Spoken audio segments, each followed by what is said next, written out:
when he's comfortable, when he gets his feet set, I mean, from what I saw, it went in every single time. So for me, it was just getting into his body, forcing him to drive, making him comfortable, being physical with him. I know I'm stronger than most people at my position, and just making sure he's uncomfortable the whole game. Yeah, for sure. And then for you guys as a team, obviously, the initial kind of starts of the game, you know, both teams really were kind of struggling making shots. You guys kind of hung in there. I don't think you guys went down by more than 6. What do you think kind of kept you guys kind of into it and within striking distance? I think that's our mentality. I mean, we shot 30% in the first half, and we're getting good shots. We're getting wild good shots, and we're just missing. At the end of the day, we know how good we are. We know that we're some dogs. Like, we're not just North Carolina. Like, we're some dogs. Everybody's a chip on their shoulder, and we're ready for everything. Have you seen your stat line yet? Yeah, I was going to say. I have not seen it yet. Vintage stat line from Harrison Ingram today. If you could freeze frame it at the 6-minute mark, it's a thing of beauty. Man. I mean, it was one of those days. I mean, at the end of the day, my teammates trusted me. They told me to keep shooting, so I kept shooting, and I kept missing. But I mean, it happens, and I just try to bounce back offensively. They're one of the top rebounding teams in the country. You guys beat them on the glass today, and you did it getting a lot of offensive boards, something Hubert's been talking about. You got some, Ryan got some, Seth got some.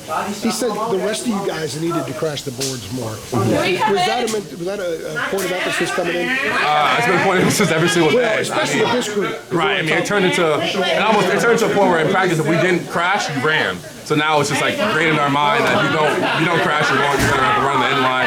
So at the end of the day, Cormac's crashing, I'm crashing, Mondo, Jay Wash, Zayden. I mean, you name it, everyone's crashing. Have you guys always done that, or has that been more recent? More recent, more last 2 weeks. And the message was sent. Because it was different tonight. It was sent.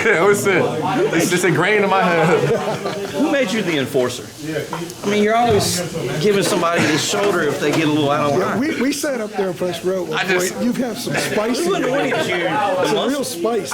I feel like I'm a very composed player, but also at the same time, I like the chaos. I know how to control myself in the chaos. I feel like I'm pretty good at getting under people's skin, but also making sure the refs don't give me a T. So at the end of the day, you know, I mean, coach lets me be myself on the court, so I just be myself. We saw the shoulder on Dillingham in Atlanta. I was watching you the whole way. I just don't like when people mess with my teammates, really. I mean, they don't bump me, I'm not gonna bump them back, but if they mess with my teammates, that's me. It looks like you know how to needle. And you like needle the opponent. Really good teams have to have a guy that's sort of a screw you guy. That sort of pisses off the other team with stuff like that. When this club's won titles here before, they always had guys like that. Looks like that's something that comes easily. Yes, sir. I mean, to me, it's basketball. I mean, this is a game I love. I've been playing since I was little. I played all day. I watch basketball. I play video game basketball. So for me, when I get out there, I just try to lose myself in the game and just have fun. And when people talk smack to me, I'm talking back. You know what I mean? Wreak a little havoc at the same time. Yes, sir. Right? Yes, sir. I wanted to check with you, but we hadn't seen you. I wanted to get you after Charleston Southern, but you weren't around. What's going on with the wrist? I mean, you've had it taped. I saw you had it in the brace after Oklahoma. Like, what's the deal? We're not sure exactly. We know it's a sprain or hyperextension. It happened in the Kentucky game whenever I fell and hit my head and my wrist. Okay. So it's just a little sprain I'm getting. I'll know more tomorrow. Specifically because the doctors come back tomorrow, but it's just a sprain. I'm trying to treat it and just trying to, play through it. How painful